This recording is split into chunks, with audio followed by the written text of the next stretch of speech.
This is a well-known story. One we've heard before, I'm sure. Those of you who have grown up in the church, this story of Peter. It's often described, in fact it is in the NIV, as the reinstatement of Peter. But at the heart of this story is actually a question. We were talking about questions before. And questions are good things, right? Questions help us understand our world and understand who we are and what we're meant to be doing. So of course we ask questions. And Jesus asks this very fundamental question. Do you love me? Do you love me? Now that's not in a way, surprising question. It's a question that we might have asked in our own lives towards other people. I don't know if you remember your first love when you were a teenager. You know, should you say the L word? Should you ask that question? Are you brave enough to say, do you love me? Now, of course, we can ask this question in different ways.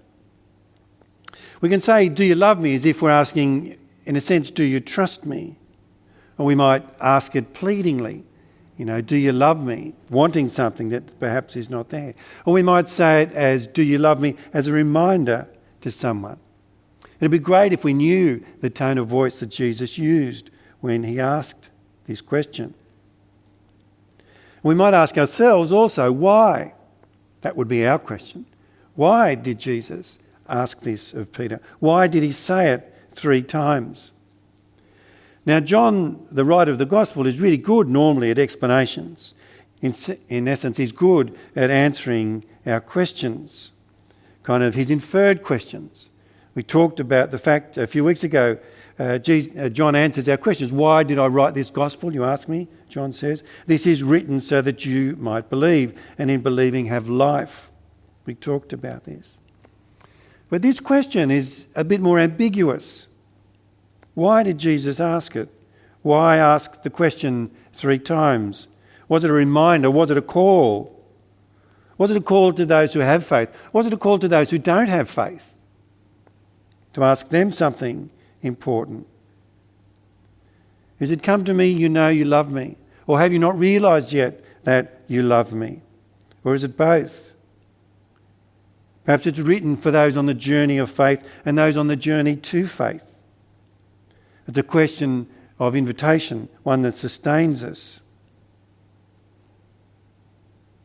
Perhaps it's a question to the one who's forgotten that they love Jesus. Or perhaps to the one who's never known, never realised that they love Jesus. This whole story, really, I love this whole story. It's a masterly ending to John's Gospel. And really, it's a masterly ending to Peter's story. There are so many echoes of his life, of the 3 years that he's been with Jesus, the 3 years that he's followed him. Because it's a story that takes place at the Sea of Galilee, right? Where Peter first encountered Jesus. This is where it all began, where Jesus said then, come follow me, and I will make you a fisher of men. But at this point in the story, Peter has gone home. He's left Jerusalem, he's travelled back to Galilee. And some people would say when it says Peter went out fishing or Peter has gone fishing, that he's taken up his old life. Right? He's resumed his old life without Jesus, even after these 3 extraordinary years. And we have this picture, this extraordinary picture of Jesus on the beach, and he's lit a fire and he's cooking breakfast. And Peter's out fishing unsuccessfully, and Jesus shouts out to the fisherman Peter and gives him instructions on how he should fish. And they're then successful and they come into the shore. And then Peter realises it's Jesus and he jumps out of the boat. Again, he jumps out of the boat to rush towards Jesus. Then he goes back and helps and he pulls in the catch and there's a certain number of fish, 153 or whatever it is. Perhaps all of this would be bound up in the memories that Peter has of his life, those 3 extraordinary years with Jesus. Poignant reminders to him, surely. And perhaps a reminder that this too is a beginning for Peter. Reminds him that he needs to begin again as Jesus' follower. And so on this beach, Jesus asked Peter these 3 questions. Do you love me? This question 3 times. Do you love me more than these? And it must be an important question, right? Because it's asked 3 times. Now, I don't know about you, but sometimes it's hard to answer hard questions. I don't know if you remember, it might have happened to you, but it did with my mother. When your mother says to you something like, do you think I'm stupid? Now, that's a hard question to answer, isn't it? It's important how you answer that one, let me just say right now. Sometimes questions are hard for us, aren't they? Because what's the person driving at when they say that? What do they really mean? Why are they asking that question? Did Peter know exactly what Jesus meant when he heard Jesus ask this? And in fact, in this question, who are these, right? Who does that refer to? Is Jesus saying, do you love me more than you love these guys that you're with, your fellow fishermen, your friends? Is Jesus saying, do you love me more than these things that you own, that you have? Is Jesus saying, do you love me more than these, your old life? Do you love me more than these other men love me? Perhaps that's it. Remember, Peter was the one who swore that while others might desert Jesus, he never would. Is this a reinstatement? That's how we often describe it. Or is it a relaunch of Peter as he follows Jesus into the world? It certainly seems to be all of those things. And in a sense, it's personal. And Jesus tells Peter of the fact that he will follow him. He'll follow him into death. Now, according to church tradition, Peter died some 30 years later. And there's legends that surround that.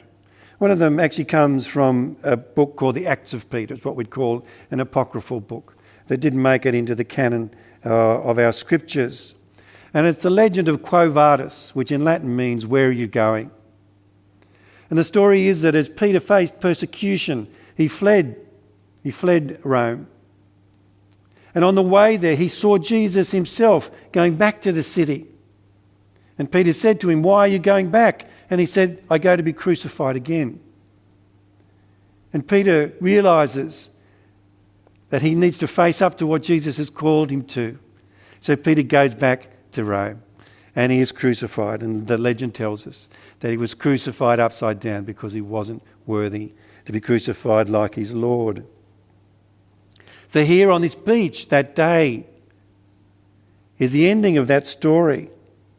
Because for Peter, the road of discipleship will be the road of the cross, just like his Lord and his Master. But we need to pay attention to what Jesus actually said here as well. Jesus said, if you love me, feed my sheep. And that, I think, is the heart of this story, really. There's something very important about this. It's a reminder of priority. It reminds us that love comes first. We love Jesus first, and then we do his work. We love Jesus first, and then we obey him. Because it is possible to obey without love, right? We know that. It is possible to do your duty, to obey commands without love. And I think this story reminds us that love without obedience is meaningless. So we know that. So if you say to someone, I love you, when they say, do you love me? You say, yes, I love you. But you never do anything to help them, to serve them, to honour them. It doesn't really mean all that much, right? So love without obedience is meaningless. So we know that. If you loved me, you would help me. You would sacrifice for me. You would suffer with me. Obedience, in a very important way, is the proof of love. But obedience without love is also meaningless. It's not valueless, right? Because obedience can be a helpful thing and it can bring about helpful actions that are good for us, good for our families, good for the world. But it carries far less meaning if it is not, first of all, driven by love. We used to sing a song in the Salvation Army. Interestingly, it got dropped from our newest version of the songbook. The song I've always struggled with. And an otherwise fine writer, a man called Sidney Cox, wrote a song, and the words were, "By the pathway of duty flows the river of God's grace." And it was a song that celebrated duty. And it seemed to me that it spoke to one of the aspects of our life that we sometimes get wrong. This thing about priority, about what comes first. Because in an activist movement like ours, we celebrated duty.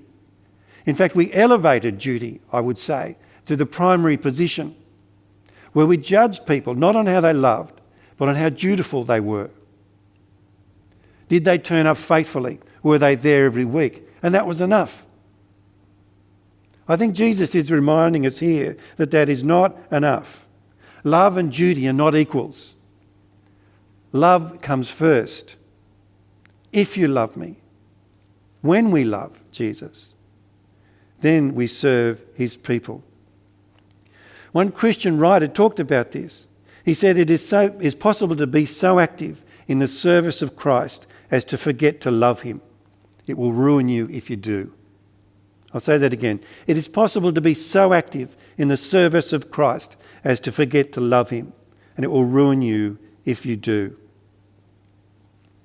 I can actually remember my very first sermon that I preached. It's when I was a young man in my early 20s at the corps I grew up at and as a teenager in Brisbane, Albion Corps. And I think they took a risk, really. It was the Songster weekend and they asked me to do the sermon, and there was lots of better preachers than me there at Albion at the time. And so I planned my first sermon and no one gave me instructions on it, right? But I knew it had to have 3 points. That was like a rule when I was growing up. It had to have 3 points. If you could make them alliterative, that was great. But if not, I knew it had to have 3 points. So I found this song that I loved, a song by Albert Osborne. And the very last line of the song says, "First to know thee, then to serve thee, then to see thee as thou art." And that was the outline of my sermon. And it's kind of wrong because I really should start with the Bible, I think, when you're preaching Christian sermons rather than songs, however good they are. But I will say that General Albert Osborne got it right. The chorus says, "Let me love thee, let me serve thee. Let me love thee, let me serve thee." That's the order. And love is necessary. The service on its own is not enough. Jesus says to Peter, "You love me more than these. You know you do. So feed my sheep."